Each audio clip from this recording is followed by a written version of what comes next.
We're here again at AUSA for more military hardware. This looks like your ordinary garden Humvee, but talk to us about the big thing on the back here that we're seeing. That's a little bit unusual. What you see here is 1152 A1B2 Humvee, but what you see on the back, it's a 105 millimeter Howitzer by the code name of the Hawkeye. Mm-hmm. The uniqueness of the Hawkeye on this Humvee is that, one, it is the only platform today, self-propelled, that can traverse and shoot 360 degrees from the standing position. All the competition today globally can only shoot at a very narrow wedge, and they would have to reposition the vehicle to shoot at a different wedge. So they don't have the capacity to turn around on this. Let's go take a look at that turntable and the setup on the back. Absolutely. So as you can see here, with the Hawkeye mounted on Humvee, first of all, it's mounted down by 4 bolts. I mean, they're bolted to the frame rails. However, it gives you the flexibility to remove the Hawkeye and place it onto another vehicle if the vehicle is disabled. Okay. So some of the key aspects of the system, first of all, as you've mentioned, it's a 105 millimeter howitzer, and with a Charge 7, it can reach out to 11,500 meters for indirect fire. So how many miles is that for those of us who are metrically impaired? Oh gosh, how many miles? It is 11,500 meters. It's a couple of miles. Yeah. Definitely enough standoff distance for a unit to make sure that they have a perimeter to keep the enemy at bay. Although you can put this thing straight down and fire direct if you're in a desperate strait, I believe. Well, you know, that's a great point that you bring up. So the Hawkeye was developed and designed to use as for direct fire capability. So the direct fire capability is out to 2,000 meters. Mm-hmm. So the barrel can be brought down broadside and fired out to 2,000 meters. Now, normally you don't put howitzers in the back of a four-wheel vehicle. So how do you handle the recoil of such a big gun on such a small platform? That's a great question. And we work with Mandus Group, and Mandus Group, their secret sauce is in the low recoil, the mechanism that you see here. So a standard 105 towed howitzer, the pressure per square inch is about 30,000 pounds, which is tremendous. So if you've ever seen a 105 being fired, it just jumps off the ground. So what Mandus has done, they've developed a patented technology that takes the pressure down to below 8,000 pounds per square inch, which enables AM General to put the Hawkeye on the back of our Humvee. Do you lose any range or performance when you lower the pressure like that? Actually, you don't. And we've done some testing. So for the artillery folks that may be listening or watching this video, the CEP is about 15 meters in terms of accuracy. 50, on average, you'll land within 15 meters half the time, I think? Well, not, it's more than half. So they've shot several hundred rounds, and the accuracy rate is greater than 90%. So it's very impressive.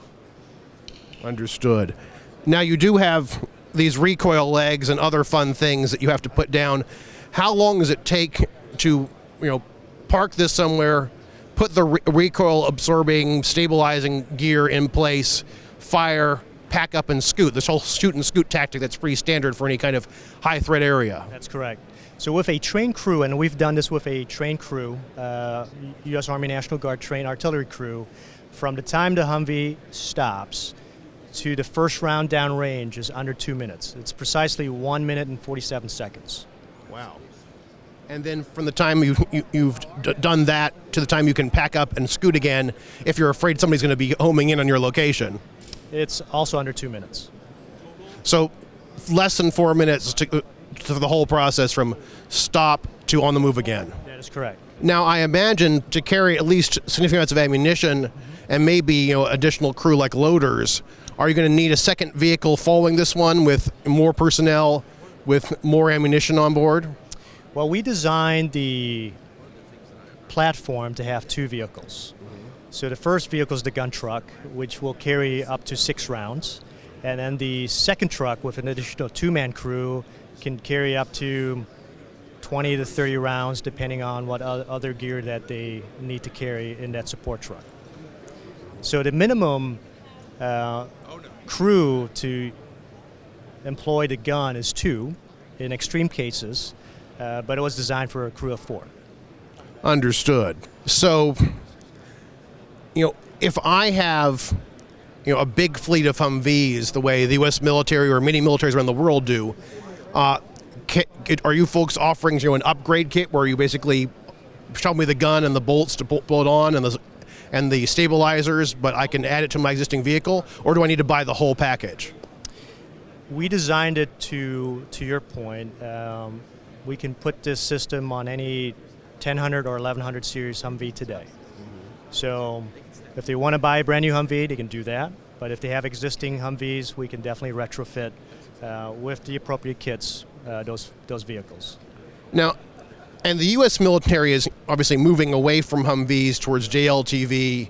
How much of this are you aiming marketing at a U.S. military audience? How much are you looking at the global market? Because you guys have sold these vehicles to lots of friends and allies around the planet. That's correct. So our primary focus today is the international market because we understand and have seen requirements for an expeditionary fire capability such as the Humvee Hawkeye. But we've had some significant discussions this week with folks in the U.S. Army, and they believe that this is a great concept. They believe that in due time that this is something that they're interested in studying further. Because they're going to have the Humvee for a long time yet, no matter how fast they buy new stuff. There's just so many in inventory. That's correct. Understood. And you mentioned expeditionary. How easy is this to deploy, on an aircraft in terms of the weight, in terms of the size? What kind of aircraft could you fit this on? And have you got anything certified yet for air travel, which of course is a whole bureaucracy unto itself? So based on the dimensions, it will easily fit into a C-130 and above. It can be sling loaded under a CH-47. Under a helicopter? Under helicopter, that's correct. So any fixed wing C-130 or higher, C-141, C-5, C-17 will be able to handle and take the Humvee Hawkeye into its cargo bay. So it's a kind of thing that can go along with light troops, airborne troops, rapid deployment kind of forces? Correct. Well, thanks very much. I really appreciate it. Good to talk to you today. Well, thank you.